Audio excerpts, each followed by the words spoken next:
Hello everyone, I'm Rafika Hanifal Arti and I would like to reading Alice in Wonderland. This Alice in Wonderland is by Lewis Carroll, a book virtual digital edition 2000. I will do share screen now. Alright, so chapter 1, Down the Rabbit Hole. Alice was beginning to get very tired of sitting by her sister on the bank and of having nothing to do. Once or twice she had peeped into the book her sister was reading, but it had no pictures or conversation in it. And what is the use of a book? Thought Alice, without picture or conversations. So she was considering in her own mind, as well as she could, for the hot day made her very, very sleepy and feel stupid. Whether the pleasure of making a daisy chain would be worth the trouble of getting up and picking the daisies, when suddenly a white rabbit with a pink eye ran close by her. There was nothing so very remarkable in that, nor did Alice did think it so very much out of the way to hear the rabbit say to itself, oh dear, I shall be too late." When she thought it over afterward, it occurred to her that she ought to have wondered at this, but at the time it all seems quite natural.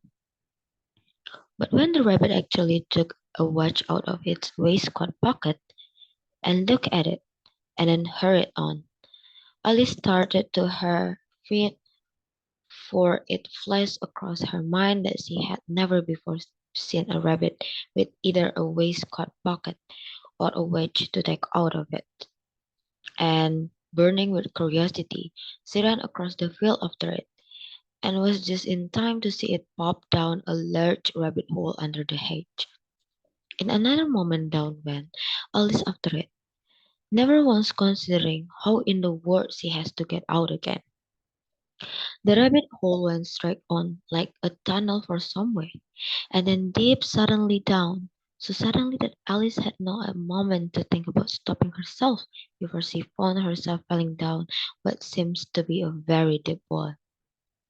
Either the well was very deep, or she fell very slowly, for she had plenty of time as she went down to look about her, and to wonder what was going to happen next. First, she tried to look down and make out what she was coming to, but it was too dark to see anything. Then she looked at the sides of the well, and noticed that it was very filled with the cupboards and bookshelves. Here and there she saw maps and pictures hung upon pegs. She took down a jar from one of the shelves and she passed. It was labeled orange marmalade, but to her great disappointment, it was empty. She did not like to drop the jar for fear of killing somebody underneath, so managed to put it into one of the cupboards as she fell past it. Well, threw Alice to herself, after such a fall as this, I shall think nothing of tumbling downstairs. How brave they will all think me at home. Why I wouldn't say anything about it, even if I fell off the top of the house, which was very likely true. Down, down, down, but the fall never come to an end. I wonder how many miles I've fallen by this time, she said aloud. I must be getting somewhere near the center of the earth. Let me see. That would be 4,000 miles down. I think, for you to see, Alice had learned several things of the sort in her lesson in the schoolroom, and thought this was not a very good opportunity for showing off her knowledge, as there was no one listening to her. Still, it was a good practice to say it's over. Yes, that's about the right distance.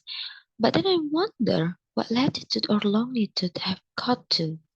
Alice had not the slightest idea what latitude was or longitude either, but she thought they were nice grand words to say. Presently she began again. I wonder if I shall fall right through the earth. How funny it will seem to come out among the people that walk with their head onward. The antipathies, I think. She was rather glad there was no one listening this time, as it didn't sound at all the right word.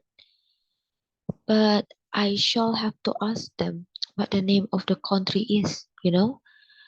Please, ma'am, is this New Zealand or Australia? And she tried to curtsy as she spoke, fancy courtesies were falling through the air. Do you think you could manage it? And what an ignorant little girl she will think me for asking. No, it will never do to ask. Perhaps I shall see it written up somewhere.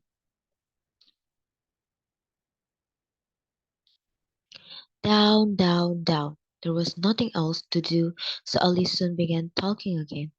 Dina, I will miss me very much tonight. I should think. Dina was the kid. I hope they will remember her saucer of milk at the tea time. Dina, my dear, I wish you were down here with me. There are no mice in the air, I'm afraid, but you might catch a bat, and that's very like a mouse, you know. But do cats eat bats? I wonder. And here Alice began to get rather sleepy, and went on saying herself in a dreamy sort of way, do cats eat bats? Do cats eat bats? Sometimes. Do bats eat cats? For you see, as she couldn't answer either question, it didn't much matter which way she put it. She felt that she was dozing off, and began to dream that she was walking hand in hand with Dina, and was saying to her very earnestly, now, Dina, tell me the truth. Did you ever eat a bat? When suddenly, thump, thump, down she came upon a heap of stick and dry leaves, and the fall was over. Alice was not a bit hurt, and she jumped up to her feet in the moment. She looked up, but it was all dark overhead.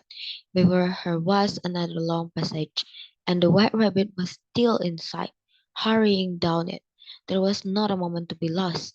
Away went Alice like the wind, and was just in time to hear it say, as it turned a corner, oh, my ears and whiskers, how late it's getting! She was close behind it when she returned to the corner, but the rabbit was no longer to be seen. She found herself in a long, long hall, which was lit up by a row of lamps hanging from the roof.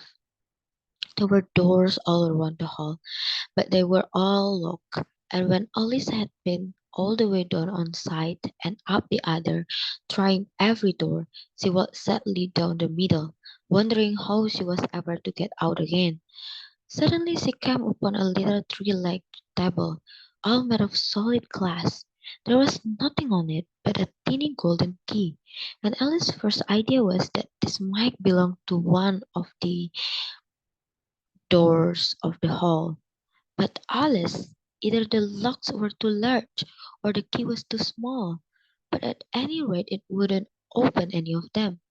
However, on a second time round, she came upon a low curtain she had not noticed before, and behind it was a little door about 15 inches high. She tried the little golden key in the lock, and to her great delight it fitted. Alice opened the door and found that it led into a small passage, not much larger than a rat hole. She knelt down and looked along the passage into the loveliest garden you ever saw.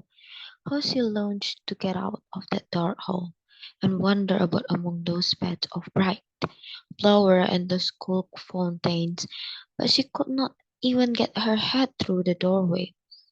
And even if my head would go through poor Alice, it would be of very little use without my shoulders. And how I wish I could shoot up like a telescope. I think I could if I only knew how to begin. For you see, so many out of the way things had happened lately that Alice had begun to think that very few things indeed were really possible. There seemed to be no use in waiting by a little door, so she went back to the table, half hoping she might find another key on it, or at any rate a book of rules for shooting the people like telescope. This time she found a little bottle on it, which certainly was not her before, said Alice, and tied around the neck of the bottle was a paper label with the word "Drink Me" beautifully printed on it large letter. It wasn't very well to say "Drink me," but the wise little Alice was not going to do that in a hurry. No, I will look first, she said, and see whether it marked poison or not, for she had read several nice little stories about children who had got burned and eaten up by the wild beasts, and other unpleasant things, all because they would not remember the simple rules their friends had taught them, such as that a red hot poker will burn you if you hold it too long, and that if you cut your finger very deeply with a knife, it usually bleeds. She had never forgotten that if you drink much from a bottle marked poison, it is almost certain to disagree with you sooner or later. However, this bottle was not marked poison, so Alice ventured to taste it, and finding it very nice, it had in fact a sort of mixed flavor of cherry tart, custard, pineapple, roast turkey, toffee, and hot buttered toast. She very soon finished it off. "What a curious feeling," said Alice. "I must be shooting up like a telescope." And so it was indeed. She was now only 10 inches high, and her face brightened up at the thought that she was now the right size for going through the little door into that lovely garden. First, however, she waited for a few minutes to see if she was going to shrink any further. She felt a little nervous about this, for it might end, said Alice to herself, in my going out altogether like a candle. I wonder what I would be in like that. And she tried to fancy what the flame of a candle looked like after the candle is blown out, for she could not remember ever having seen such a thing. After a while, she finding that nothing more happened, she decided on going into the garden at once. But poor Alice, when she got to the door, she found she had forgotten the little golden key, and when she went back to the table for it, she found she could not possibly reach it. She could see it quite plainly through the glass, and she tried her best to climb up one of the legs of the table, but it was too slippery, and when she had tried herself out with trying, the poor little thing sat down and cried. "Come, there's no use in crying like that," said Alice to herself rather sharply. "I advise you to leave off this minute."